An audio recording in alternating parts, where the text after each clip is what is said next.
Capcut not showing in App Store. So hello guys and welcome back to today's video. Now the process is going to be very similar on iOS.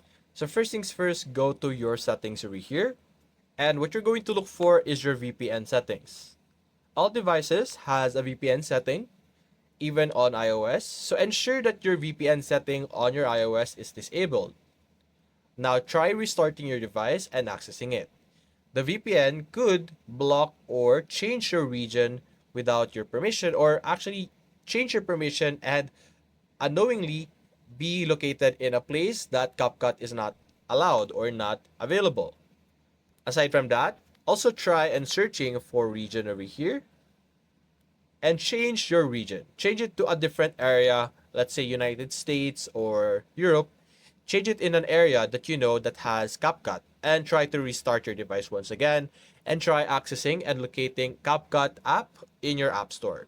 Those options or those methods should fix your issue.